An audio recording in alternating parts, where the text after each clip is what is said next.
말씀은 잠언 17장 16절로 28절입니다. 요절은 27절입니다. 말을 아끼는 자는 지식이 있고 성품이 냉철한 자는 명철하느니라. 말씀의 제목은 말을 아끼는 자는입니다. 우리는 삶의 현장에서 말이 만들어내는 결과를 자주 경험합니다. 한마디 말이 문제를 만들기도 하고 또 한마디 말이 문제를 풀기도 합니다. 오늘 말씀에는 두 부류의 사람이 등장합니다. 혀가 패역한 사람과 말을 아끼는 사람입니다. 그렇다면 오늘 우리는 어떤 사람으로 살아가야 합니까? 첫째, 혀가 패역한 사람. 16절을 보십시오. 미련한 자는 무지하거늘 손에 값을 가지고 지혜를 살해하면 어찌민고. 미련한 사람은 지혜를 사려고 합니다. 그것도 자기의 손에 쥔 돈으로 사려고 합니다. 문제는 돈이 아니라 무지함입니다. 여기서 말하는 무지는 단순히 알지 못함이 아니라 지혜를 향한 마음 없음을 뜻합니다. 지혜를 사모하는 마음은 없으면서 돈만으로 지혜를 얻으려는 태도이죠. 그러나 지혜는 돈으로 살 수 있는 대상이 아닙니다. 지혜는 소유의 문제가 아니라 마음의 문제입니다.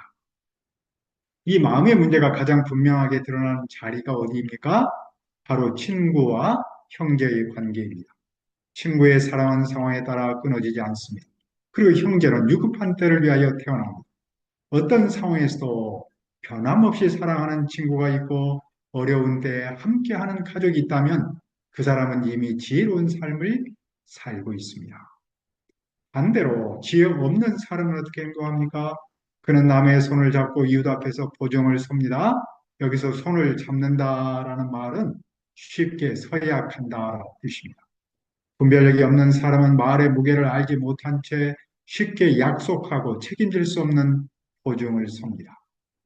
또 지혜 없는 사람은 다투기를 좋아합니다. 다투기를 좋아하는 사람은 죄를 좋아합니다. 그런 사람은 자기 문을 높이는 사람입니다. 문을 높인다라는 말은 자기를 교만하게 한다라는 뜻입니다. 그러나 교만은 결코 안전한 자리가 아니죠. 자기를 높이는 사람은 망함을 향해 스스로 걸어가는 사람입니다. 그렇다면 이 모든 문제의 뿌리는 어디에 있습니까? 20절을 보십시오. 마음이 굽은 자는 복을 얻지 못하고 혀가 패역한 자는 재앙에 빠지느니라. 여기서 먼저 마음이 굽은 자란 마음이 비틀어진 사람을 가리킵니다. 기준이 하나님께 서 있지 않고 자기 중심과 욕망 쪽으로 기울어진 상태입니다.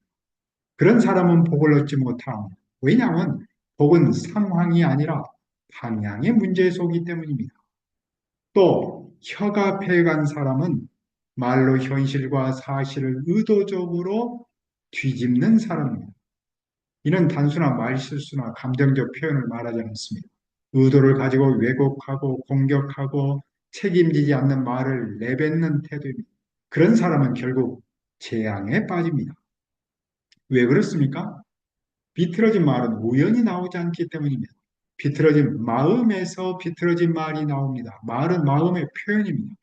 마음이 굽으면 말도 굽고 말이 굽어지면 삶도 무너집니다. 우리 시대는 말이 쉽게 사라지지 않죠. 한번 내뱉는 말은 기록으로 남고 영상으로 남습니다. 얼마 전 사회적으로 주목받던 한 인사가 있었죠. 전문성과 경력을 갖춘 사람이었고 특별히 신앙을 가진 사람으로도 알려졌습니다. 그러나 결국 혀의 문제로 자리에서 물러났습니다. 이 사건은 단지 한 개인의 실패로 끝날 일이 아닙니다. 일부 교회가 이 일을 계기로 우리 자신을 돌아보자고 말한 이유가 여기에 있습니다. 믿음의 사람은 마음이 굽지 않아야 하고 그 마음에서 나오는 혀 또한 패역하지 않아야 하기 때문입니다. 믿음은 말로 드러나고 말은 그 사람의 마음을 증언합니다. 그러므로 우리는 어떤 사람으로 살아야 합니까? 둘째, 말을 아끼는 사람. 21절을 보십시오.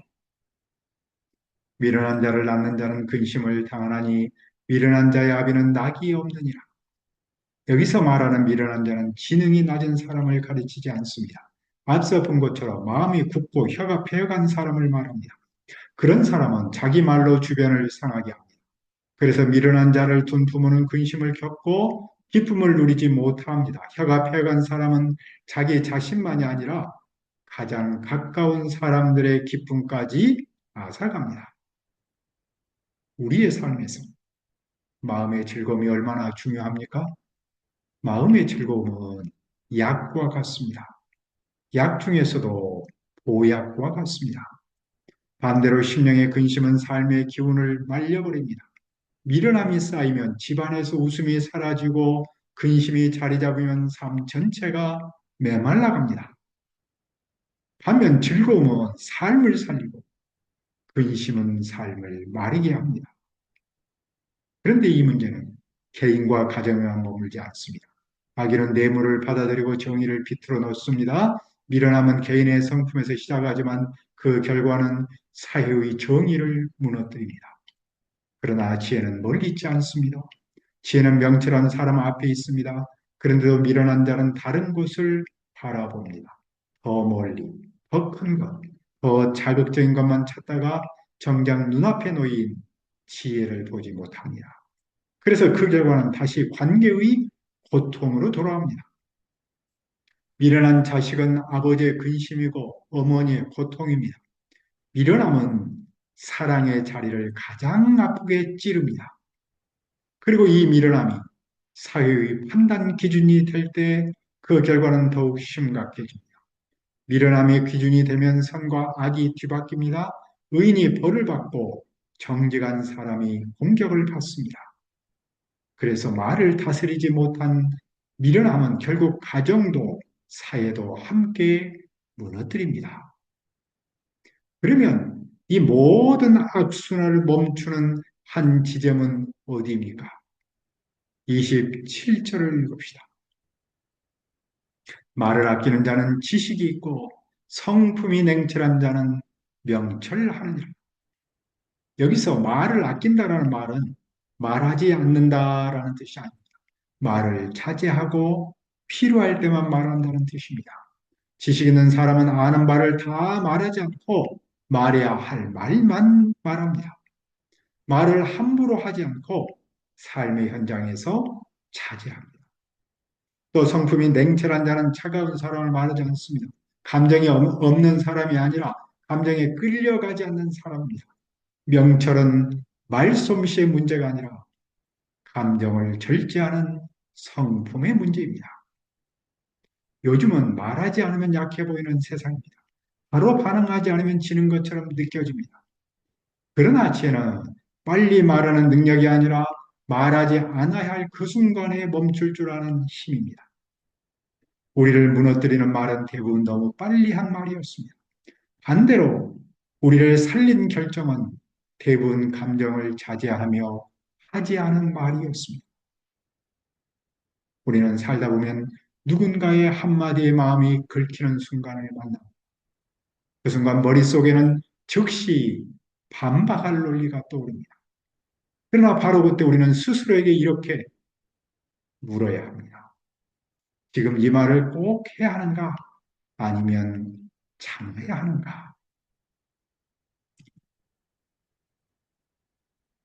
그때 우리가 침묵을 선택할 수 있다면 우리는 이미 지식 있는 사람, 겉으로 지는 것처럼 보일 수 있습니다. 그러나 사실은 자신을 지키고 있는 겁니다. 지혜는 말로 이기는 능력이 아니라 침묵으로 자신을 지킬 줄 아는 능력입니다. 지혜로운 사람의 특징은 화려한 말솜씨가 아니라 자제입니다. 그래서 오늘 말씀은 이렇게 결론을 맺습니다. 28절입니다. 미련한 자라도 잠잠하면 지혜로운 자로 여겨지고 그의 입술을 닫으면 슬기로운 자로 여겨지느니라. 여기서 잠잠하면 무지가 아니라 절제입니다. 입술을 닫으면 패배가 아니라 분별입니다. 말하지 않으면 어리석임이 더 커지는 것을 멈추는 최소한의 지혜입니다. 사람은 말을 많이 해서 지혜로워지는 것이 아니죠.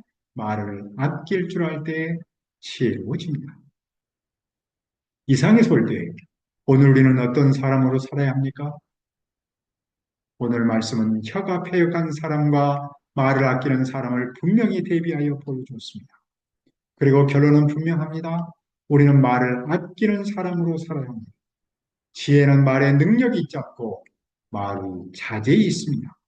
지혜로운 사람은 언제나 옳은 말을 하는 사람이 아니라 지금 이 말이 정말 필요한지를 아는 사람입니다. 그러므로 우리는 이렇게 기도해야 합니다. 주님 말을 잘하게 해주십시오가 아니라 주님 말을 아낄 줄 아는 자제를 주십시오입니다.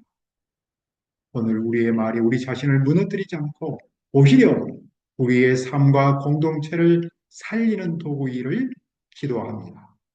하나님 아버지, 혀가 패역한 사람과 말을 아끼는 사람이 있습니다. 우리는 말을 아끼는 사람으로 살아가는 줄 믿습니다. 지혜는 말에 능력이 있지 않고 말에 자제해 있습니다. 우리가 주님 말을 잘하게 해주십시오가 아니라 말을 아낄 줄 아는 자제를 주십시오라고 기도하게 도와주옵소서. 그래야 오늘 우리의 말이 우리 자신을 무너뜨리지 않고 오히려 우리의 삶과 공동체를 살리는 도구가 되도록 도와주옵소서. 예수님의 이름으로 기도합니다. 아멘.